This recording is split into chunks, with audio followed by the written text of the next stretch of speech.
Los derechos humanos protegen a quienes son agredidos por los poderes del Estado. En la Edad Media era absurdo plantearlos. No había derechos para los hombres.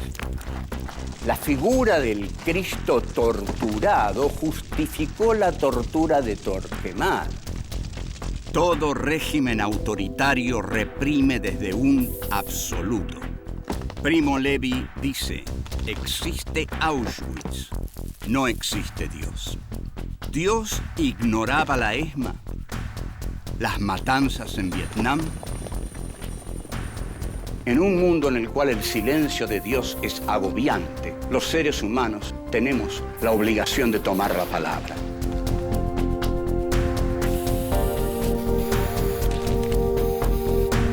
Filosofía aquí y ahora 5.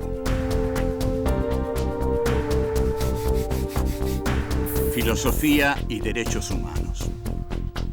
Encuentro 2. Satanás y los derechos humanos. 1.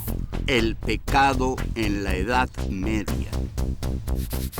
2. Las confesiones de San Agustín. 3. La desobediencia y el inicio de la historia humana. 4. El poder y los absolutos. El pecado en la Edad Media. Este es nuestro encuentro 2, que lleva el indudablemente atractivo título de Satanás y los derechos humanos. Para concentrarnos en tal tarea, vamos a hacer un viaje a la Edad Media,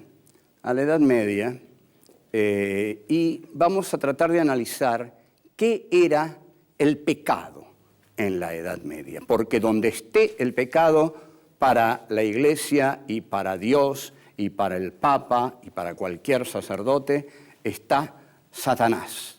Porque Satanás es el creador del pecado.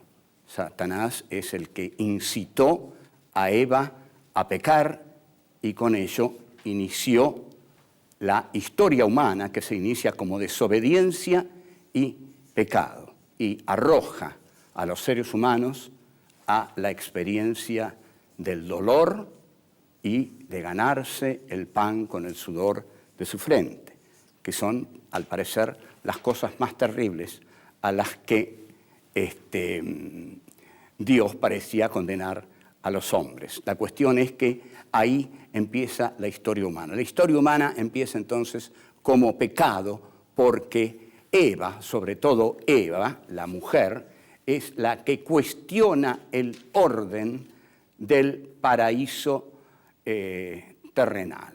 El paraíso terrenal era un lugar en el que nada cambiaba nunca ni cambiaría jamás. Al cometer el pecado, Eva introduce la historia y la historia sí es lo que cambia. Vamos entonces a esta idea del pecado en la Edad Media. La Edad Media es una etapa larga de unos 13 siglos en los cuales lo que domina es la Iglesia, la idea de un Dios que tiene la verdad en sí, que es la fuente de la verdad. La estructura de la Edad Media es una estructura esencial de la espera. El hombre vive en un valle de lágrimas donde sabe que está para sufrir, pero tiene la promesa divina de que luego de habitar por este valle de lágrimas va a llegar al reino de los cielos, donde va a tener una existencia plena junto al Señor. 13 siglos pasó así el hombre sometido a la fe. La fe, entonces, fue la que lo hizo enmudecer.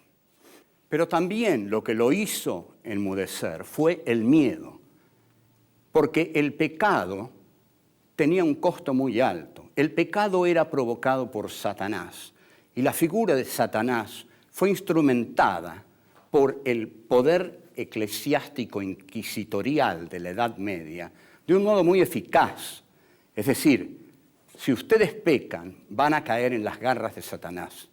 y Satanás es el infierno. Y la gente creía en el infierno, porque es más posible creer en Satanás que en el infierno. Creer en Satanás en la forma del mal.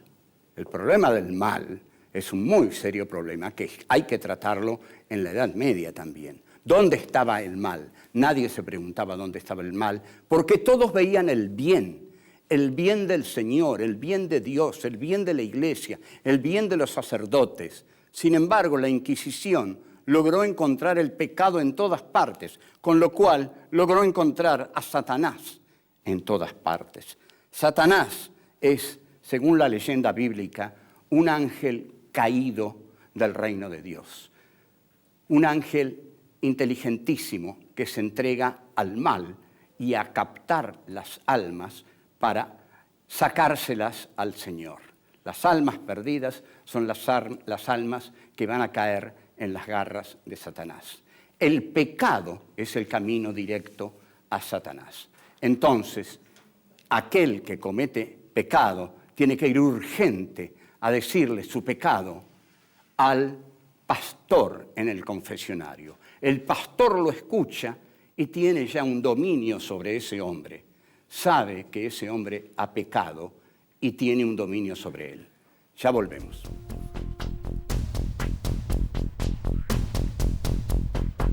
Dos, las confesiones de San Agustín. Uno de los personajes más fascinantes, pero más fascinantes de la Edad Media, es San Agustín. San Agustín es autor de las confesiones, que son sus confesiones, valientes confesiones. San Agustín es un hombre que tiene dos pasiones, dos terribles pasiones encontradas entre sí. Tiene la pasión por Dios y la pasión por la carne, la pasión del sexo, la pasión por el pecado, porque San Agustín ha sido educado así. El pecado es el pecado de la carne. Pero es tal, digamos, por usar esta palabra, su pulsión hacia el sexo, hacia la carne, que lo lleva a pecar. Entonces, el deseo de pecar es muy grande. ¿Cómo no va a quejarse a Dios? Dios, Señor, si me prohibiste pecar, ¿por qué pusiste tanto deseo en mí? Lo cual es un genuino reproche de San Agustín. Si Dios le ha prohibido el pecado de la carne, si Dios le ha prohibido el sexo, ¿por qué ha puesto en él semejante pulsión, semejante deseo por el sexo? Entonces, no puede cumplir con lo que Dios le pide, porque Dios mismo le impide cumplir con eso, al haberlo dotado de un poder sexual tan grande. Entonces, el sufrimiento de Agustín es enorme y pareciera no tener solución. Comete un robo, por ejemplo, simplemente por la banalidad, por la superficialidad de cometer un robo, por gozar del pecado mismo. Este es un gran tema existencial de la literatura y de los grandes personajes de Dostoyevsky. Se peca para gozar del pecado y se sufre por pecar, pero no importa, se peca igual porque el creyente atormentado quiere sufrir por su Dios. Entonces Agustín en sus confesiones dice: yo apetezco algo en la ignominia. Lo que apetezco en la ignominia es la ignominia. A ver si lo aclaro, pero creo que está claro, pero lo voy a decir de nuevo. Agustín dice: lo que yo apetezco o deseo de la ignominia es la ignominia misma. Es la ignominia la que satisface mi deseo, porque mi deseo es verme a mí mismo ignominioso, hundido en la ignominia. Y al hundirme en la ignominia, ahí es donde mi deseo queda colmado. Es un personaje existencial, es un personaje novelesco, es un personaje enormemente valioso, mucho más valioso que Santo Tomás de Aquino. Agustín justamente escribe las confesiones. Tomás de Aquino se ocupa en demostrar la existencia o la no existencia de Dios, sobre todo la existencia de Dios, por supuesto. El hombre medieval era un hombre que vivía en una constante infelicidad, porque tal como lo manifiesta Agustín, también los otros hombres sentían el llamado de la carne, digamos así. Pero el llamado de la carne era el llamado del pecado. Era, en última instancia, el llamado de Satanás. Lo que el cura le había dicho en el confesionario al pecador es: cuando sientes, hijo mío, el deseo de la carne o el deseo de ir con prostitutas, es Satanás el que te está llevando. Y ahí el pecador sabe que su destino es el infierno. Entonces, el pecador debe seguir el rebaño, porque si no, también está el Tribunal de la Inquisición, que es la gran institución de la Iglesia medieval, un tribunal inquisitorial a cargo de Torquemada, que se ocupa de quemar brujas, de torturar pecadores, de decidir arbitrariamente quién es un pecador, quién no es un pecador, quién es un santo, quién no lo es. El poder de Torquemada llega a ser absoluto. Entonces, lo que hay en la Edad Media es terror a ceder al pecado.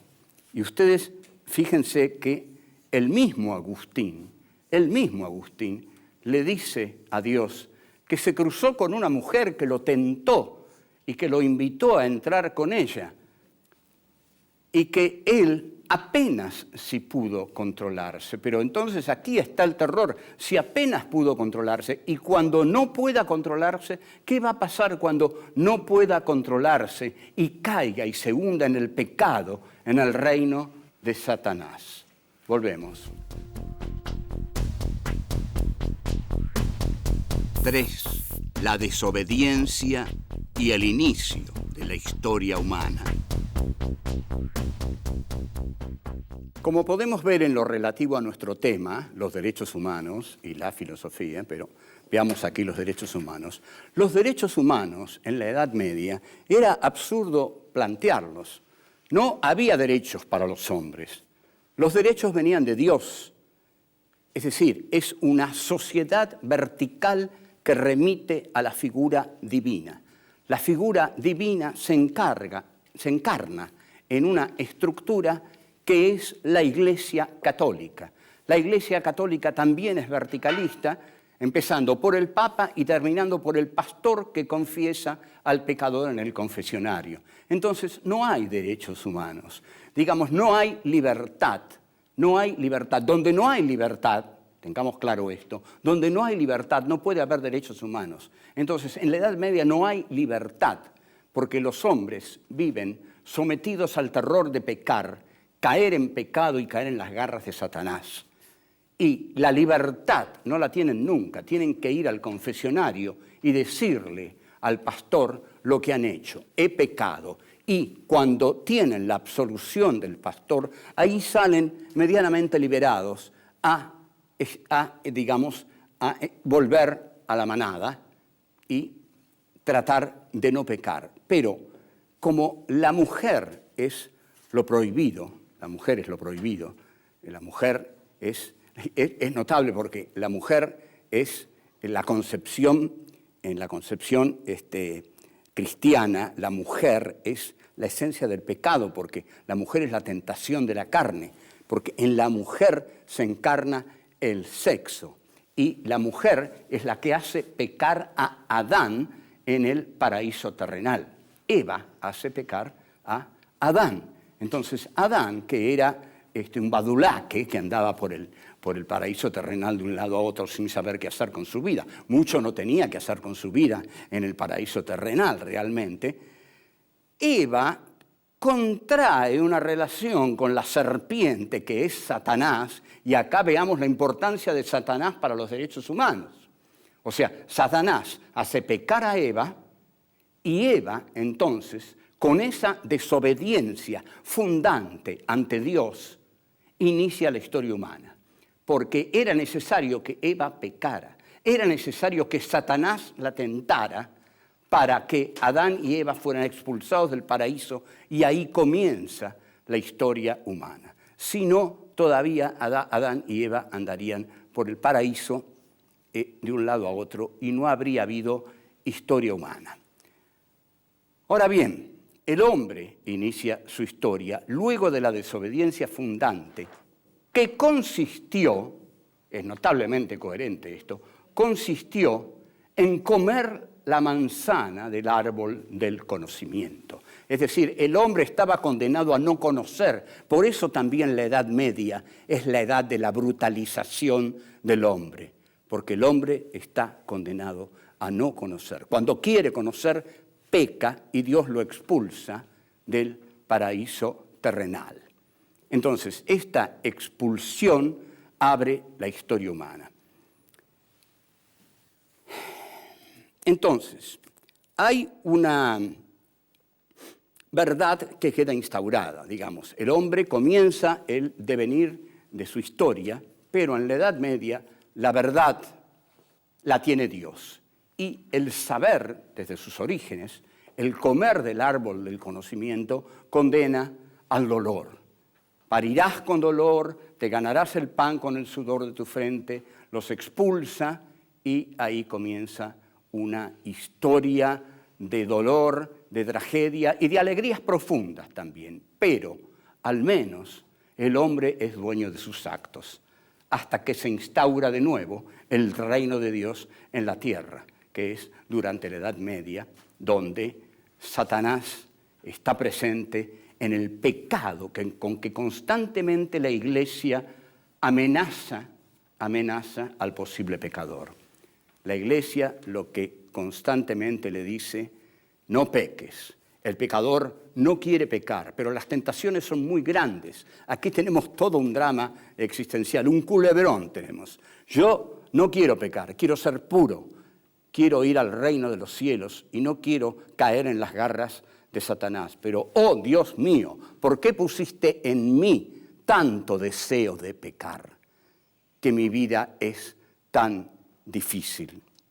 Entonces, este hombre que ha comido del árbol del conocimiento, durante la Edad Media lo olvida que alguna vez comió del árbol del conocimiento para pensar por su cuenta, hecho que recién ocurre con Descartes en 1637. Pero durante la Edad Media el hombre no piensa, vive sometido al señor feudal, vive sometido a la Iglesia.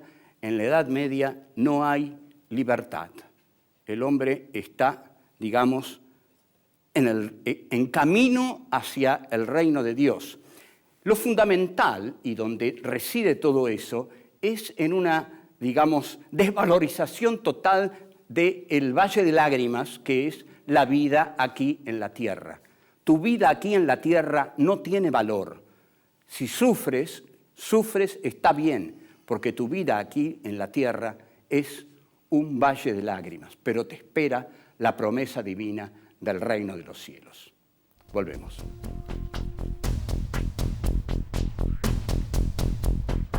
Cuatro, el poder y los absolutos.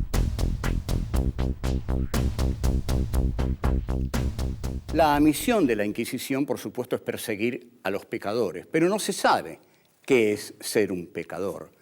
En verdad, la efectividad del terror es que nadie sepa qué es lo que no hay que hacer para no ser castigado, o qué es lo que hay que hacer. Esta fuerza que tiene la idea de que el pecado puede ser cualquier cosa que disguste al poder es terriblemente terrorífica. De todos modos, está claro que aquellos que desafían el orden establecido, este orden de la Iglesia, de esta Iglesia de Jesús, del pobre de Nazaret, que había venido a predicar el amor entre los hombres y que terminan los hombres edificando una iglesia basada en el terror, esta iglesia tiene un orden científico y teológico que es su basamento, pero que es imposible discutirlo. No se puede discutir la concepción que la Iglesia tiene de la ciencia. Cuando Giordano Bruno lo discute, lo queman en la hoguera. De modo que el terror de los sabios, de los investigadores, es muy grande. Galileo Galilei se retracta.